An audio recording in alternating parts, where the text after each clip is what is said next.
Mexico. Une semaine après le séisme qui a fait plus de 300 morts au Mexique, un infime espoir de retrouver des survivants poussait encore les secouristes à poursuivre leurs opérations dans la capitale, où la tension montait parmi les proches. Les sauveteurs mexicains et étrangers s'activaient sur une poignée de sites de la capitale mexicaine. Le gros des effectifs se concentrait sur un immeuble de bureaux de 7 étages du quartier branché de Roma. Ici, à la tombée de la nuit lundi, sous une pluie incessante, qui a contraint à suspendre le travail des sauveteurs, la tension s'est amplifiée, quand une centaine de personnes en colère, se présentant comme des proches de victimes, ont exigé des nouvelles dès lors en menaçant de rompre le cordon de sécurité autour des décombres.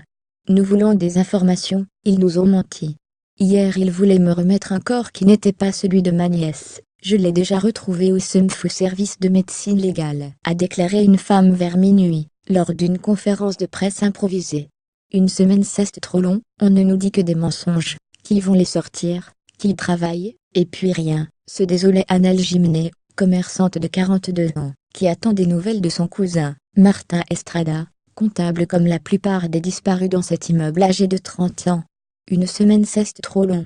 La protection civile a signalé qu'une quarantaine de familles étaient toujours sans nouvelles dès lors, au milieu de rumeurs persistantes, qui évoquent des corps retrouvés, dont 15 seraient encore non identifiés dans un service médico-légal.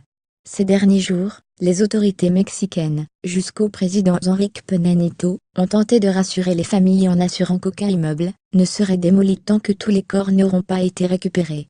Le séisme de magnitude 7,1, qui a frappé le pays le 19 septembre, a fait 326 morts, dont plus de la moitié dans la capitale où vivent 20 millions de personnes, selon un dernier bilan officiel. Franchi vendredi, le délai critique des premières 72 heures, au-delà duquel les chances de survie sont très faibles, paraît désormais bien loin. Même si les Mexicains se souviennent des sauvetages miracles accomplis après le grand séisme du 19 septembre 1985, qui avait fait plus de 10,000 morts et jusqu'à 30,000 selon certaines estimations.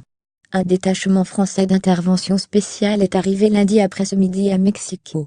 Cette équipe de la BIRTA Brigade internationale de recherche technique et d'assistance doit se rendre dans l'état de Morlo, proche de l'épicentre au sud de Mexico, où le séisme a fait plus de 70 morts, et où les secours ont été plus rares que dans la capitale. Pendant ce temps, une polémique enflait concernant l'école Henri Cruzman à Mexico, où ont péri 19 enfants et 7 adultes selon des médias locaux. L'établissement privé aurait produit de faux documents aux autorités pour pouvoir fonctionner. Si cela devait se confirmer, ce serait très grave, a déclaré lundi à la chaîne Televisa, le ministre de l'Éducation Aurelio Nuno, ajoutant que ses services allaient enquêter. Stress post-traumatique. Les embouteillages ont réapparu sur les grandes avenues de Mexico. Les passagers étaient nombreux dans le métro. Dans les rues, cyclistes et automobilistes reprenaient leur trajet quotidien, et des jogeurs renforçaient l'impression de normalité. Mais l'angoisse persiste chez de nombreux habitants, dont les nerfs ont été soumis à rude épreuve samedi, par une nouvelle secousse de 6,1.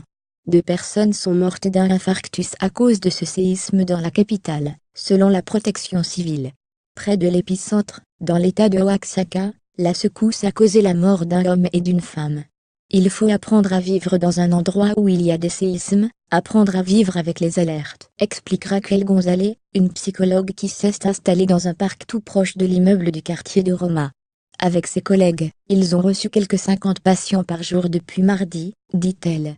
Les gens qui viennent nous voir ont l'impression que la terre bouge encore, ils ont très peur d'entendre l'alerte sonner à nouveau, poursuit-elle. Si Mexico revient peu à peu à la normale, beaucoup souffrent de stress post-traumatique. Ils ont eu très peur au début, et maintenant ils sont angoissés. Sur les 8,700 établissements scolaires primaires et secondaires de la capitale, seuls 103 ont rouvert leurs portes lundi matin, selon le ministère de l'Éducation. Tous les autres doivent être inspectés avant de pouvoir recommencer les cours. Plus de 9,000 immeubles de Mexico ont déjà été inspectés, et la plupart sont habitables, selon le maire de la capitale. Quelques 700 bâtiments nécessitent une intervention et 300 présentent des dommages importants, a-t-il ajouté. Ailleurs, sur le web contenu proposé par Taboola,